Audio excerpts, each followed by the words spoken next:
6 ఎమ్మెల్యేలు తెస్తా, మంత్రి పదవి ఇస్తారా, కాంగ్రెస్ అధిష్టానానికి కవిత ప్రతిపాదన, టీపీసీసీ సుముఖత అంటూ చూస్తాను. సో దీని గురించి నిన్న కూడా రావడం జరిగింది. ఇది కొంత లోతుగా దీని గురించి తెలుసుకునేటువంటి ప్రయత్నం చేసిన అటు కాంగ్రెస్ సంబంధించినటువంటి కొన్ని ఢిల్లీ సోర్సెస్ నుంచి కావచ్చు, ముఖ్యంగా కవిత సంబంధించినటువంటి కొన్ని సోర్సెస్ నుంచి నేను తెలుసుకున్నాను. సో ఇక్కడ తెలుసుకున్న విషయం ఏంటంటే అసలు ఎక్కడ కూడా చర్చలు జరగలేదు, ఈమె ప్రతిపాదనలు ఎక్కడ కూడా పెట్టలేదు అనేది కూడా చాలా స్పష్టంగా తెలుస్తుంది. ఈ క్యాంపెయిన్ను చాలా స్పష్టంగా ఎవరు రన్ చేస్తున్నారో మీకు చాలా డీటెయిల్గా చెప్పేటువంటి ప్రయత్నం చేస్తా. సో ఇక్కడ గ్రీన్ సిగ్నల్ ఇచ్చేందుకు సిద్ధమైన హైకమాండ్, రేవంత్ సన్నిహితుల వ్యతిరేకతతో బ్రేక్, ఆంధ్రజ్యోతికి అందిన పక్కా సమాచారం, జర్నలిజం కాదు సాడిజం అని కవిత రుసరుస, కొంతకాలంగా బీఆర్ఎస్ లైన్కు భిన్నంగా వైఖరి, జైలు నుంచి బయటకు వచ్చాక స్వరంలో మార్పు, సామాజిక తెలంగాణ రాలేదంటూ గత కేసీఆర్ పాలకు వ్యతిరేకంగా వ్యాఖ్యలు, పర్యటనలతో సొంత అడుగులు నిజం కాదా అంటూ చూస్తా ఉన్నాం. సో ఇప్పుడు ఈ ఆంధ్రజ్యోతిలో రాసినటువంటి ఈ యొక్క కథనం ఏదైతుందో, సో 6 ఎమ్మెల్యేలు తీసుకొస్తా, నాకు మంత్రి పదవి ఇస్తారా అనేటువంటి ఈ చర్చ ఏదైతే దీన్ని తీసుకురావడానికి నిన్నేమో కవిత రాయబారం, కాంగ్రెస్తో రాయబారం అన్నాడు, ఈరోజేమో 6 ఎమ్మెల్యేలు తీసుకొస్తా అని చెప్పేసి మళ్ళీ రాసాడు. సో ఈ కోణంలో చాలా స్పష్టంగా గుర్తుపెట్టుకోవాల్సిందంటే ఏబిఎన్ ఆర్కే అనేటువంటి వ్యక్తి ఎవరు ఈ వార్తలు రాయడం వెనకాల అసలు కోణం ఏంది అని ఒకసారి చూస్తే, ఇక్కడ కల్వకుంట్ల కుటుంబంలో ప్రస్తుతం ఉన్నటువంటి పరిణామాల మీద ఒక్కసారి చాలా సీరియస్గా గమనిస్తే చాలా విషయాలు కూడా తెలుస్తాయి. సో ఇప్పుడు కవిత మొన్న మే డే నుంచి మొదలు పెట్టుకుంటే ఏ విధంగా ఒక వ్యతిరేక స్వరం బీఆర్ఎస్ పార్టీ మీద, ముఖ్యంగా కేసీఆర్ మీద ఏ విధంగా వినిపిస్తుందో మనం చాలా గమనిస్తూ ఉన్నాం. సో ఈ క్రమంలో అక్కడ ఆమె మేడే రోజున సామాజిక తెలంగాణ కోణంలో మాట్లాడిన విషయంలో కొంతమేర బీఆర్ఎస్ పార్టీ ఇరకాటంలో పడింది. సో ఆ తర్వాత ఒక లేఖ బయటకు వచ్చింది, ఆ లేఖలో చాలా అంశాలు కూడా ఉన్నాయి. సో ఆ అంశాల మీద అసలు ఆ లేఖ ఆమెదా కాదా అనేటువంటి చర్చ జరుగుతున్న క్రమంలో ఆమె అమెరికా నుంచి వచ్చినటువంటి ఆ రోజు రాత్రి శంషాబాద్ ఎయిర్పోర్ట్లోనే క్లారిటీ ఇవ్వడం జరిగింది. ఆ లేఖ నేనే రాశాను, ఆ తర్వాత ఆ లేఖ రాసడంతో పాటు కేసీఆర్ దేవుడే కానీ కేసీఆర్ చుట్టూ దయ్యాలు ఉన్నాయనుకోలో ఆమె చాలా స్పష్టంగా చెప్పి మరొక బంబిల్చింది. సో ఈ క్రమంలో ఏమైంది, తర్వాత రోజు ఆమె ఆల్రెడీ తన కార్యాచరణ సిద్ధం చేసుకునేటువంటి ప్రయత్నంలో ఉండగానే కేసీఆర్ కేటీఆర్ రంగంలోకి అక్కడ ఫామ్ హౌస్లో భేటీ అయ్యారు. సో కేసీఆర్ మరి ఏం చెప్పిండో తెలియదు కానీ నెక్స్ట్ డే దామోదర్ రావు అదేవిధంగా గండ్ర మోహన్ రావు వీళ్ళిద్దరు కేసీఆర్కు చాలా సన్నిహితమైనటువంటి వ్యక్తులు. సో వీళ్ళు వెళ్ళి కవితతోటి రాయబారాలు నడిపిన మాట వాస్తవం.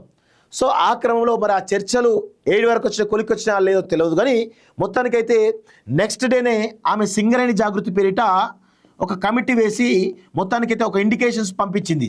ఏది జనరల్గా అక్కడ ఏం జరిగింది, దామోదర్ రావు గండ్ర వెళ్ళి ఆల్రెడీ కన్విన్స్ చేసిరు కాబట్టి ఆమె కన్విన్స్ అయిపోతుంది అని చెప్పేసి అనుకున్నారు. సో ఇక ఆమె పని అయిపోయింది, ఆమె ఇక బీఆర్ఎస్ పార్టీలో ఉంటుంది, బీఆర్ఎస్ పార్టీలో ఉన్న వాళ్ళు నమ్మరు, ప్లస్ వేరే వాళ్ళు ఎవరు కూడా నమ్మరు అనే కోణంలో ఈరోజు వీళ్ళిద్దరూ భేటీ సందర్భంగా చాలా పెద్ద ఎత్తున చర్చ అయింది. సో దాన్ని కౌంటర్ చేస్తూ ఈ ఏదైతే ఆ జరుగుతున్నటువంటి క్యాంపెయిన్ ఏదైతుందో కౌంటర్ చేస్తూ ఆమె సింగరేణి జాగృతి ద్వారా కమిటీలు కంప్లీట్గా వేయడం జరిగింది. సో ఈ కమిటీల ద్వారా ఆమె చాలా చెప్పకనే చాలా స్పష్టంగా చెప్పింది, నేను సొంతగా ఒక ఆర్గనైజేషనా లేకపోతే పొలిటికల్ పార్టీయా లేకపోతే సొంత అడుగులు వేసే విధంగా నా యొక్క ప్రయత్నాలని చెప్పేసి ఆమె చాలా స్పష్టంగా చెప్పకనే చెప్పింది. ఈ క్రమంలోనే ఈ సింగరేణి జాగృతి వేసే వరకు కూడా పెద్దగా ప్రాబ్లం లేదు. ఈ సింగరేణి జాగృతి వేసిన తర్వాత నెక్స్ట్ డే నిన్న ఆంధ్రజ్యోతిలో ఇక్కడ వాళ్ళిద్దరు ఎవరు కేటీఆర్ హరీష్ రావు ఇద్దరు కలిసి ఆమెను కంప్లీట్గా బదనాం చేయాలనేటువంటి కోణంలో ఈరోజు ఆంధ్రజ్యోతిలో పెద్ద ఎత్తున కథనాలు రాపిస్తాము. కాంగ్రెస్ తోటి రాయబారాలు నడిపింది అనేటువంటి కథనాలు చాలా బలంగా ఈ ఇద్దరు వ్యక్తులు రాపిస్తారు తెలుసు. సో నిన్న ఆమె ఖండించింది. సో ఖండించినప్పుడు కూడా ఇప్పుడు మళ్ళీ ఇంకో క్యాంపెయిన్, సో ఇట్లా ఆమె మీద ఒక రకమైనటువంటి నెగిటివ్ క్యాంపెయిన్ రన్ చేసేటువంటి పరిస్థితే కనబడతా ఉంది. సో నేనేమంటా ఉన్నా అంటే 20 సంవత్సరాలు దాదాపు 2006 నుంచి నేను తెలంగాణ ఉద్యమంలో ఉన్నప్పటి నుంచి 2006 నుంచి నేను ఈ కల్వకుంట్ల కుటుంబాన్ని మొత్తం కూడా గమనిస్తూ ఉన్నాను. ఈ క్రమంలో 20 సంవత్సరాలు ఎక్స్పీరియన్స్ పొలిటికల్ ఎక్స్పీరియన్స్ ఉన్నటువంటి కవిత అంత ఈజీగా ఇక్కడ ఇంకొక 3.5 సంవత్సరాలు మాత్రమే ఇక్కడ కాంగ్రెస్ పార్టీ ఉంటుంది. సో అంత ఈజీగా కాంగ్రెస్ పార్టీలోకి వెళ్ళి అవునన్నా కాదన్నా కాంగ్రెస్ పార్టీ అధికారంలోకి వచ్చే అవకాశాలు కనబడుతున్నావు. సో ఈ క్రమంలో ఈమె కాంగ్రెస్ పార్టీలోకి పోయి మినిస్టర్ పదవి తీసుకొని తన ప్రభావాన్ని కోల్పోతుందా, తన యొక్క అసలే కాంగ్రెస్ పార్టీలో ఏ విధంగా పెంటుందో చూస్తున్నాం. అటు సీఎంకి మంత్రులకు పడదు, ఆ మంత్రులకు ఎమ్మెల్యేలు పడదు, ఎమ్మెల్యేలకు కార్పొరేషన్ చైర్మన్లు పడదు, వీళ్ళందరికీ బ్యూరోక్రాట్స్ పడదు, బ్యూరోక్రాట్స్కి వీళ్ళంటే పడదు. సో ఇంత పెంట అవుతా ఉంది. అసలు మళ్ళీ అధికారులకు వస్తూ రాదని డౌట్ ఉంది. ఆల్రెడీ మంత్రులు దందాలు స్టార్ట్ చేశారు, ఎమ్మెల్యేలు ఆల్రెడీ దందాలు స్టార్ట్ చేశారు. మళ్ళీ అధికారులకు వస్తూ రామో ఇక మేము ఇప్పుడే సంపాదించుకో పక్కకు పోవాలనే కోణంలో ఈరోజు చాలా స్పష్టంగా ఉంది. సో ఇంత పెద్ద ఎత్తున నెగిటివ్ ఉన్న క్రమంలో కాంగ్రెస్ తోటి ఈమె చర్చలు జరిపేటువంటి అవకాశం ఉంటుందా? 20 సంవత్సరాలు ఆమె రాజకీయ ఎక్స్పీరియన్స్ ఉంది, ఉద్యమంలో పనిచేసింది, ప్లస్ 10 సంవత్సరాలు పవర్ సెంటర్లో ఉన్నది. సో ఇంత ప్లస్ ఆమె జైలుకి వెళ్ళి వచ్చింది, అన్ని రకాలు చూసింది, పవర్ చూసింది, ఉద్యమం చూసింది, పోరాటాలు చూసింది, జైలు చూసింది, అన్ని రకాలు చూసిన ఆమెకు పొలిటికల్గా ఎంతో కొంత అయితే జ్ఞానం ఉంటుంది కదా. జనరల్ మనలాంటి పొలిటికల్గా చిన్న రేంజ్లో ఉన్నటువంటి వాళ్ళే మనం గమనిస్తూ ఉన్నాం పరిణామాలు ఏ విధంగా అవుతాయి అనేది. సో అంత పెద్ద స్థాయిలో ఉన్నటువంటి వ్యక్తి ఇలాంటి పరిణామాలు గమనించదా? ఎందుకు ఆంధ్రజ్యోతి అంత ఫేక్ రాతలు ఎందుకు రాస్తా ఉన్నాడు అంటే చాలా స్పష్టంగా గుర్తుపెట్టుకోవాల్సిందంటే ఇది కేటీఆర్ హరీష్ రావు ఫేక్ క్యాంపెయిన్ ఆంధ్రజ్యోతి ద్వారా బలంగా రాపిస్తాను. మరి నిజంగా ఆంధ్రజ్యోతిలో రాసినప్పుడు మరి దిశలో రాయాలి కదా, ఈనాడులో రాయాలి కదా, వెలుగులో రాయాలి కదా, స్వేచ్ఛలో రాయాలి కదా. ఎందుకు రాస్తలేరు? ఓన్లీ ఆంధ్రజ్యోతిలో ఎందుకు రాస్తా ఉన్నారు? ఆయనకు ఒక్కడికే సోర్స్ ఎక్కడిది అనేది అన్నీ గమనిస్తూ ఉంటే ఇది ఒక ఫేక్ క్యాంపెయిన్. నేను నిన్న ఒక స్టోరీ చేసిన వాళ్ళ తర్వాత ఎందుకో కొంత మేర ఢిల్లీలో ఉన్నటువంటి సమాచారం కోసం అసలు నిజంగా ఇవి చర్చ చేస్తే ఏం ఎక్స్పెక్ట్ చేస్తుంది ఏంది అనే కోణంలో నేను అసలు ఉంటే కొంత సోర్సెస్ ద్వారా అసలు ఆమె కాంటాక్టే కాలేదని చెప్పిస్తున్నారు. జాగ్రత్త సోర్సెస్ ద్వారా నేను తెలుసుకున్నా, అది కూడా కాదు అంత ఫేక్ క్యాంపెయిన్ కావాలని చేస్తున్నది చెప్పేసి తెలుస్తుంది. అసలు మొత్తంగా తెలుసుకుంటే కేటీఆర్ హరీష్ రావు దీని వెనకాల ఉన్నారు అని చెప్పి చాలా స్పష్టంగా తెలుస్తోంది. వీళ్ళిద్దరు ఎందుకు రాపిస్తూ ఉన్నారు అంటే ఈమెను కవితను పొమ్మని లేక పొగబెడతా ఉన్నారు. ఎట్లయినా బీఆర్ఎస్ పార్టీ నుంచి ఏదో విధంగా పంపించాలనేటువంటి ఒక ప్రయత్నం చేస్తూ ఉన్నారు. సో ఆమెనేమో ఇంకొక 6 నెలలు సంవత్సరం వరకు బీఆర్ఎస్ పార్టీని వీడదు, 100% వీడదు. ఎందుకంటే జాగృతి అనేటువంటి సంస్థను బలోపేతం చేసే దిశగా ఆమె ప్రయత్నాలు సాగుతూ ఉన్నాయి.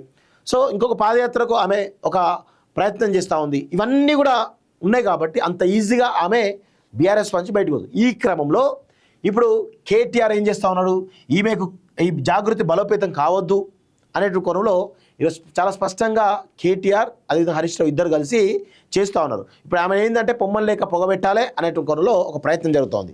అయితే ఇంకో కోణంలో ఏంటంటే కాంగ్రెస్ పార్టీ కవితను తీసుకుంటుందా? కవితను తీసుకుంటే ఆల్రెడీ పెద్ద డ్యామేజ్లో ఉంది కాంగ్రెస్ పార్టీ. మళ్ళీ కవితను తీసుకొని ఇంకా డ్యామేజ్ అవుతారా? ఎందుకంటే కల్వకుంట్ల కుటుంబం చీలింది అంటే దాని కారణం కాంగ్రెస్ పార్టీ అని చెప్పేసి దానిలో వీళ్ళందరూ డ్యామేజ్ అయ్యే అవకాశం ఉంటుందా? ఇప్పుడున్నటువంటి వ్యవస్థనే అంత పెంట ఉంది. అసలు ఈమెయిల్ వస్తే నెగ్గరిస్తారా మంత్రులు కానీ వీళ్ళందరూ కానీ? సో అసలు ఆ కోణం ఉండకపోవడానికి అవకాశాలు ఎక్కువ ఉన్నాయి. సో దీన్ని నాకు తెలుస్తున్న సమాచారం మేరకు కేటీఆర్ హరీష్ రావు ఇద్దరు కలిసి ఆమె పైన ఒక రకమైనటువంటి నెగిటివ్ ఫేక్ క్యాంపెయిన్ చేయడం ద్వారా ఆమెను పలుచన చేయాలి తెలంగాణ సమాజంలో అనేటువంటి ఒక ప్రయత్నంతో పాటు పొమ్మని లేక బీఆర్ఎస్ పార్టీ చూపగబెట్టేటువంటి ఒక ప్రయత్నం చాలా బలంగా జరుగుతూ ఉంది. సో దీనిలో హరీష్ రావు చాలా బెనిఫిట్ అయ్యేటువంటి అవకాశం కనబడుతుంది. ఎందుకంటే ఆమె పోయిందనుకో ఇక ఒక పవర్ సెంటర్ పోయింది.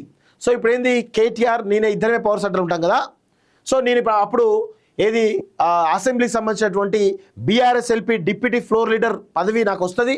అటు కేటీఆర్ ఏమో పార్టీ నడిపిస్తాడు, నేనేమో ఇప్పుడు ఎమ్మెల్యే అందరూ కూడా నా దగ్గర పెట్టుకుంటా అని చెప్పేసి హరీష్ రావు ఒక ప్రయత్నంలో భాగంగా హరీష్ రావు కేటీఆర్ ఇద్దరు కలిసేసి మొత్తానికైతే కవితను పంపించడానికి ఒక ప్రయత్నం చేస్తూ ఉన్నారు. రాజకీయాల్లో కుటుంబ రక్త సంబంధాలు ఉండవు, సెంటిమెంట్లు ఉండవు, అజాత శత్రువులు ఉండరు, ప్లస్ పెద్ద ఎత్తున శత్రువైరం అనేది లాంగ్ టర్మ్లో కూడా ఉండదు. శాశ్వత శత్రువులు కానీ శాశ్వత మిత్రులు కానీ రాజకీయాల్లో ఉండరు. సో అందులో భాగంగానే వీళ్ళకు సొంత చెల్లైన రక్త సంబంధం పుట్టిన కానీ రాజకీయమే చేస్తారు వాళ్ళు. సో రాజకీయంగా ఆమె పంపించాలని ఒక ప్రయత్నమే చేస్తారు తప్ప ఉంచుకోవాలి పాపం చెల్లె కదా బుదరెక్కించుకొని ఉంచుకోవాలనేటువంటి ఒక ప్రయత్నం జరిగింది. ఎందుకంటే వీళ్ళకు మానవ సంబంధాలు ఉండవు, రక్త సంబంధాలు ఉండవు, రాజకీయం ఆ తర్వాత పదవులు ఇవే పరమావధి ఉంటాయి తప్ప వేరే ఉండదు. దీనిలో సందులో సడమిలాగా హరీష్ రావు కూడా ఇక ఆమెను పంపించే ప్రయత్నంలో భాగంగా మొత్తానికైతే ఇద్దరు కలిసి ఆ ఐబిఎన్ ఆర్కేతో మాట్లాడుకొని ఈ ఫేక్ క్యాంపెయిన్ అయితే స్పష్టంగా రన్ చేస్తున్నట్టు తెలుస్తూ ఉంది. దీనిలో ఎవరు అవునన్నా కాదన్నా ఇదే నిజం కాబోతుంది. ఖచ్చితంగా ఆమె అడుగులు చాలా స్పష్టంగా గుర్తుపెట్టుకోండి. తెలంగాణ జాగృతిని భారీ స్థాయిలో విస్తరించాలి. అదేవిధంగా ఇప్పుడున్నటువంటి కమిటీలతో పాటు 30 కమిటీలు, ఇటు రైతు కమిటీలు కావచ్చు, లేకపోతే ఆర్టీసీ కమిటీలు కావచ్చు, కార్మిక సంఘాల కమిటీలు కావచ్చు, టీబీజీకి సంబంధించినటువంటి సింగరేణి సంబంధించిన కమిటీలు కావచ్చు, ఇట్లా వివిధ విభాగాలకు సంబంధించి దాదాపు 30 విభాగాలు 40 విభాగాల పైగా ఏర్పాటు చేసి సమీక్ష సమావేశాలు పెట్టి ఇటు ప్రభుత్వం పైన పెద్ద ఎత్తున ఏదైతే వాళ్ళు చేస్తున్న పాలసీల విషయంలో విమర్శలు చేస్తూనే పోరాటాలు దిగుతూనే రాబోయే రోజుల్లో భవిష్యత్తులో అన్ని జిల్లాలలో అన్ని మండలాల్లో క్యాడర్ మొత్తం కూడా కమిటీలు అన్నీ అయిపోయిన తర్వాత ఇమీడియట్గా ఆమె పాదయాత్రకు పోతుంది. పాదయాత్ర ద్వారా తెలంగాణ రాష్ట్రంలో నేను కూడా ఒక బలమైనటువంటి రాజకీయ నాయకురాలుగా ఎదుగుతున్నటువంటి ఒక బలమైనటువంటి పరిస్థితి తెచ్చుకొని ఆ తర్వాత పార్టీ పెట్టడమా లేకపోతే తర్వాత జరిగే ప్రయత్నాలు తర్వాత ఉంటాయి. కానీ నెక్స్ట్ ఇప్పటి నుంచి 1 year వరకు కూడా ఆమె ప్రయత్నం ఇదే కొనసాగబోతుంది అనేది చాలా స్పష్టంగా గుర్తుపెట్టుకోండి.